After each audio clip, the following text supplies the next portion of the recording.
Hi educators! Welcome to Get Smart Using Smart Chips and Building Blocks in Google Docs. Today I'm going to show you about this magic little @ symbol and all the great things that it can give to you within your Google Docs to make your life a little bit easier. So first, Google Docs Smart Chips come in 4 different types. They are people, files, calendar events, and places. So the first smart chip we're going to look at is the people. Everything starts with this @ symbol. When you start the @ symbol, it's going to bring up the Smart Chips and Building Blocks menu for you. You can either click on the people part to expand so that way you can select from a group of people you've recently typed in, or just type in a name. Then it's going to find all the email addresses associated with that name. I click on one, and it's going to prompt me if that particular person is not shared with this document already. Now, this doesn't notify them like the comments would, but this will allow you to decide from that point, do you want to share this document, which you can do. If you hover over this smart chip, you'll also see some different options like emailing them directly, copying their email address, opening that contact in a detailed view, all kinds of information here. The next type of smart chip is the files. Same thing, use the @ symbol. Then you can scroll down and expand all the files, or you can start typing in the name of a file. So for example, if I had a slides I wanted to share, I could just find it by typing it in.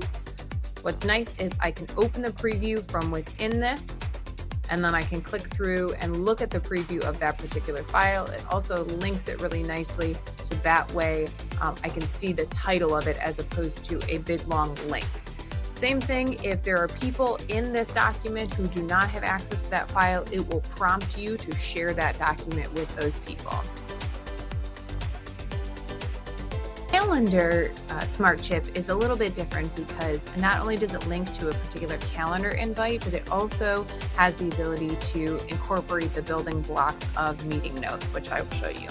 Starting with the @ symbol, you're going to either scroll down and find the current calendar events of what's going on, or you can start typing the name of a calendar event just like with the other smart chips and will come up. Now what you see is this tab to insert meeting notes. So if I do that, it's going to auto-populate the meeting notes building block. It still links to that particular calendar event. I can also hit this little paperclip and attach this meeting notes document to that calendar invite, so that way everyone will see that. Same thing, if there are people in this calendar event that do not have access to this document, it will prompt you over on the side, do you want to share this? So the place smart chip is one I haven't quite figured out how to use in an education capacity, but it's kind of a neat thing, so I'll show you how that works. Same thing, start with the @ symbol, and then you just put in your address of where your location is. It should show up down here in places, and then you'll see it as a smart chip. So it becomes a link. You can open it in preview. It'll show you the little map. You can hover over it and get directions. So kind of a neat little feature. So building blocks is where I think the real educational use value comes in. And it's very similar in that it uses pieces of smart chips, and also everything comes from this @ menu. So you can get to building blocks this way by clicking to expand, and then you see these different things. You can see that they're mostly geared towards businesses, but here's where you can get kind of creative when it comes to making these for educational value. So email drafts is by far and away my favorite of the building blocks. And again, you get to it through the @ menu. Here's your building blocks list. What it creates for you is this email template that looks pretty unassuming, but also has some really cool features to it. So this saves as a Google Doc. So what's nice about this is you could share this with other people. So if you had a collaborative email you were working on, everyone can work on the same email, no copying and pasting or anything. You can put your recipients in your subject line. So let's call this test draft.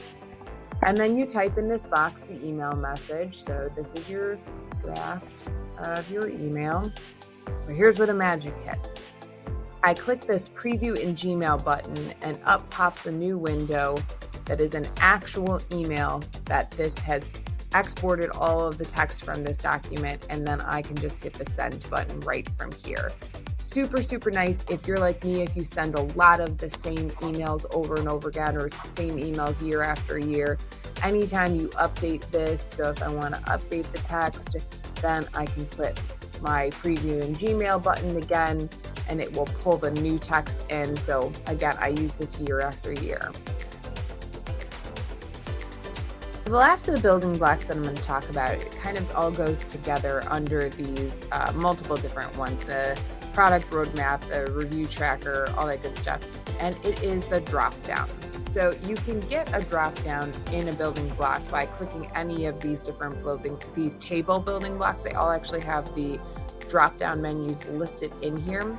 And so what a drop down menu is basically just what it sounds like. It gives you these different choices. Now what's really neat and where you can customize this is you can add and edit different options.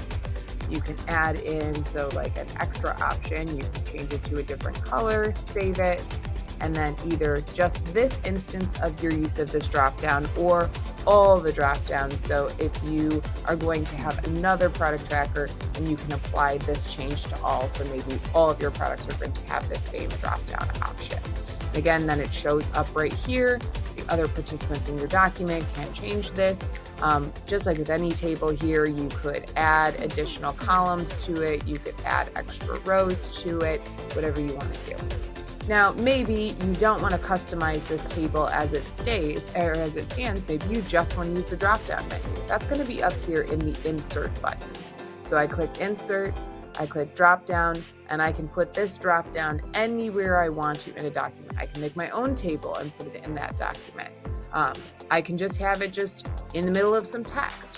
Now I can use these current drop downs that are here for me. I can use, again, a product status or review status, or here's where the cool stuff for education comes in. I can click a new drop down menu.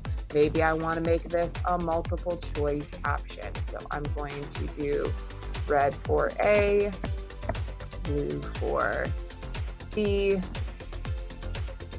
yellow for C, and green for D. And I want this to be a way that I could easily select the answer or have the student select it, and then I can visually see very quickly whether or not they have, say, perhaps used the correct answer. Again, I can insert that drop down again, click multiple choice. I can copy and paste it so I can have a bunch of them. I've seen people use this with close reading. I've seen people use this for word banks. Lots of great options that you can do with this drop-down menu. So what's next for Smart Chips and building blocks? Here's what's come already and what's coming. You're going to start to see your Smart Chips show up in Google Sheets. Those people, files, calendar, events, places, those will show up again as options. They're also talking about the integration of third-party apps like Figma or Miro or different things, probably geared more towards businesses, but also going to have some educational use value as well.